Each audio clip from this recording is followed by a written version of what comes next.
Les jeux vidéo. Vous aimez, hein? Entre les RPG d'animaux imaginaires qui balancent des attaques toujours plus éclatées, les jeux de simulation de la mort qui tuent, ou bien les séances de torture où il faut nourrir des animaux. Ouais, c'est chiant. On peut dire qu'il y en a vraiment pour tous les goûts.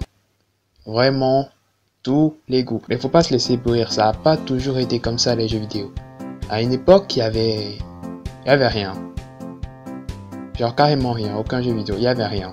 Alors si vous voulez comprendre comment c'est un peu évolué tout le truc, remontons genre un demi-siècle en arrière et voyons grâce à qui et comment on en est arrivé au point où on en est aujourd'hui avec les jeux vidéo.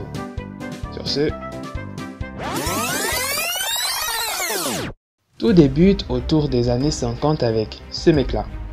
Lui, c'est Ralph Baer. Aujourd'hui connu comme le père du jeu vidéo, du moins c'est comme ça qu'on l'appelle aujourd'hui.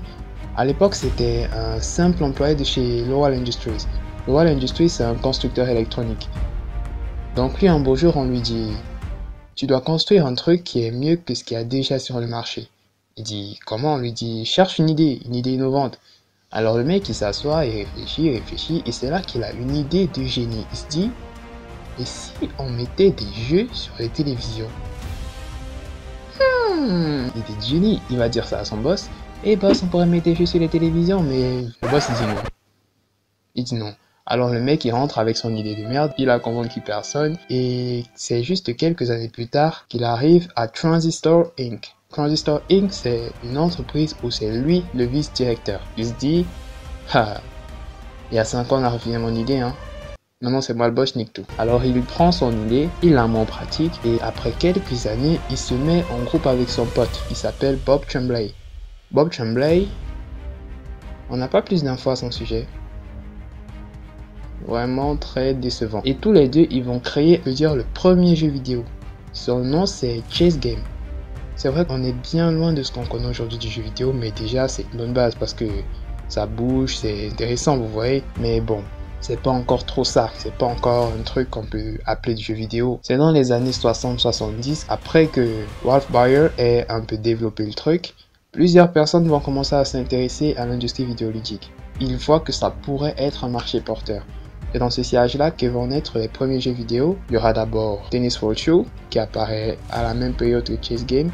Il y aura OXO, toujours des jeux basiques qui font pas de buzz, qui sont là, on se crête, ça fait rien de bon. Et c'est après environ une décennie qu'on aura Pong.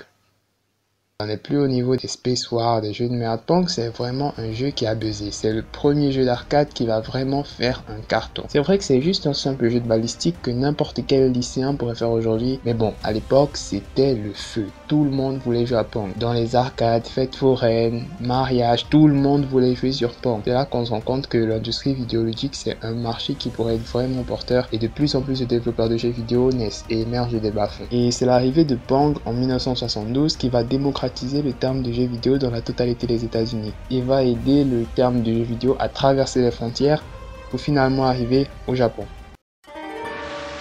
Le Japon, le pays de la technologie. Et s'il y a une chose qu'il faut savoir sur le Japon, c'est que quand ça parle jeux vidéo, animé, techno, eux ils rigolent zéro. Genre quand ils découvrent les jeux vidéo, eux ils sont à fond sur le truc. Ils se pointent déjà avec une console. Ils viennent avec la NES. La NES, c'est une console de chez Nintendo. Nintendo, ça faisait déjà quelques années que les jeux vidéo étaient en place, donc Nintendo avait déjà commencé à émerger. Ils sortent la NES. La NES, c'était une console, on peut dire que c'est quasiment l'une des premières consoles, pas forcément la première, mais l'une des premières consoles jouables avec des capacités plutôt cheatées pour l'époque. Il y a un moniteur de jeu à temps réel et compact qui pouvait être joué avec des télévisions, ce qui changeait déjà des traditionnelles bandes d'arcade.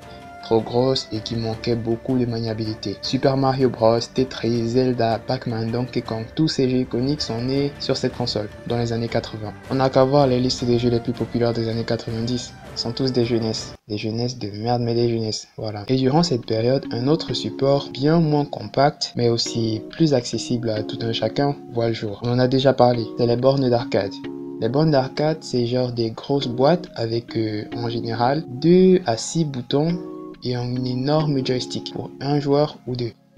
Ah, Cadillac vs Dinosaur, Captain Commando, Pac-Man. Qu'est-ce que j'en aurais perdu de l'argent de poche sur ces merdes. Mais même aujourd'hui, on peut toujours en croiser dans les fêtes foraines, les anniversaires, les trucs de vieux. Voilà, donc si vous avez des envies d'arcade, toujours l'arcade, même si maintenant les bornes c'est plus la même chose qu'à l'époque, c'est plus moderne, c'est un peu plus chiant. Bon, revenons dans les années 80, après la sortie de la NES, même si l'industrie du jeu vidéo est en pleine expansion, faut avouer que niveau confort et maniabilité, c'est pas encore tout ça. Entre les joysticks super lourds, les contrôleurs vraiment gros, qui étaient plus proches de l'outil de torture que de la manette de jeu, on peut dire qu'on était bien loin vraiment du terme console, manette, jeu vidéo. Mais bon. N'oublions pas que nous sommes au Japon et par là le jeu vidéo ça rigole pas du tout. Déjà ils sortent la Dreamcast et la Saturn, des consoles qui ont un peu buzzé, et pas trop mais ça a quand même buzzé. Et aussi l'intemporel Game Boy qui sort, la Game Boy qui en 2 siècles est sortie sur je ne sais combien de dénivellations. Il y a la Game Boy Color, la Game Boy Advance, la Game Boy classique, la Game Boy Mini, il y a eu plein de Game Boy et c'est une console vraiment temporelle. Jusqu'en 2020, il y a des gens qui ont une Game Boy. Moi j'ai une Game Boy. Vous moquez pas. Et avec la sortie de ces consoles, on aura les campagnes de pub qui vont aussi émerger. Des publicités toujours plus loufoques pour les consoles. Il y a eu plein de campagnes de pub, notamment la campagne avec Segata Seishiro. C'était probablement la campagne la plus drôle qu'on ait eue jusqu'aujourd'hui pour une console de salon. Il y a aussi des pubs un peu plus classiques. Les pubs de jeux vidéo et les pubs de Sega, comme celle qui se foutait de nous là. Sega, c'est plus fort que toi. Sega est plus fort que moi, hein. Nique ta mère. On peut dire que l'entreprise du jeu vidéo, c'est un marché où Nintendo arrivait sans mal à tirer son épingle avec ses super consoles. Parce que ils s'y sont pris très tôt.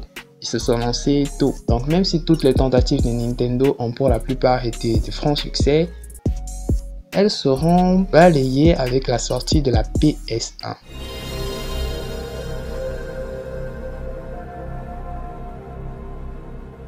PlayStation. Quand la PlayStation sort, vraiment, c'est une dinguerie. De la 3D, des mécaniques de jeu, des manettes plutôt faciles à tenir, de la publicité à outrance, vraiment, c'était vraiment le feu. Et après la sortie de la PS1, il y a la PlayStation 2 qui sort. Et la PlayStation 2, c'est un banger international. 155 millions d'exemplaires vendus. C'était vraiment un banger. Ça a révolutionné le monde du jeu vidéo.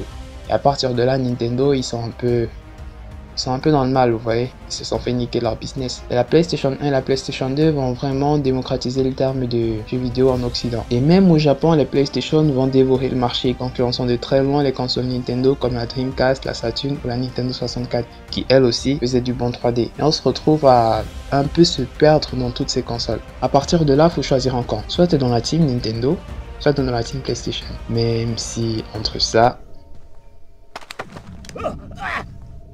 et ça, le choix pour la plupart était pas très compliqué. C'est là que pour retrouver ses lettres de noblesse, Nintendo qui avait déjà sorti la Nintendo 64 pour la 3D va lancer la GameCube. La GameCube c'était vraiment une bonne console. Sortie à peu près en même temps que la PS2, la GameCube faisait de la 3D, des mécaniques de jeu intéressantes. Il y avait Sonic, il y avait Crash Bandicoot. C'était vraiment intéressant la GameCube. Même si ça aura pas suffi.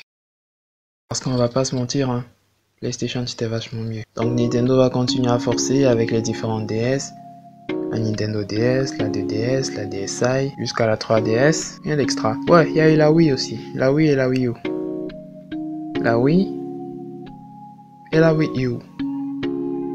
S'il y a quelqu'un qui pourrait me donner l'utilité en commentaire, ça m'aiderait bien parce que, hormis pouvoir jouer en transpirant, tu as pas trop l'intérêt de la Wii, hein. Tu peux jouer, tu bouges, ouais, c'est intéressant. Tu vois pas trop à quoi ça sert la Wii. C'était vraiment des consoles à côté d'une PlayStation ou quoi, ça se faisait coucher. Donc c'est juste la mécanique qui a peut-être intéressé les gens à l'acheter. Et pour rien arranger, PlayStation a eu la merveilleuse idée de sortir la PS3. Et à côté, il y avait les PC. Les PC qui, avec leur capacité d'évolution infinie, pouvaient jouer quasi n'importe quoi. Et à côté de ça, il y a eu l'arrivée d'un des plus gros géants du monde de la technologie sur le secteur des jeux vidéo.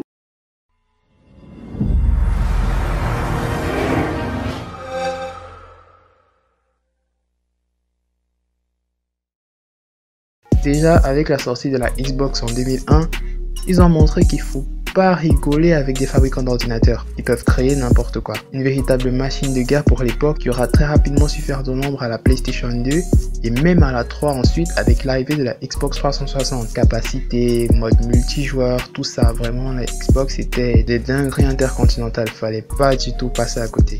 Attendez, pour commencer pas, notre oublié là. Arrête de forcer Nintendo. Arrête. Au finish, avec l'arrivée des consoles nouvelle génération et le niveau démentiel qu'a atteint l'entreprise vidéoludique, plus de 200 milliards de dollars de chiffre d'affaires, plus qu'Hollywood en l'espace d'un demi-siècle, faut dire qu'entre la vente physique de cartouches, les achats en ligne ou encore le game on demand, il y a de quoi faire. Sans compter tous ces jeux pay to win de l'enfer qui veulent nous ruiner. Une disponibilité dans le monde entier et... Ben, on a Pokémon, là, fait... C'est vrai. J'aime bien. L'univers des jeux vidéo aura su conquérir littéralement le monde entier et n'aura absolument pas fini de grimper. Dans quelques dizaines d'années, avec l'arrivée de la réalité augmentée, qui sait ce qu'on aura? Ça pourrait donner du gros n'importe quoi pour notre plus grand plaisir. Eh bien, mesdames et messieurs, c'est déjà la fin de cette vidéo. Si elle vous a plu ou que vous avez appris des trucs, n'hésitez pas à nous le dire en commentaire, à liker ou à partager la vidéo. Surtout à partager la vidéo, c'est important. Sur ce, tout le monde, à plus.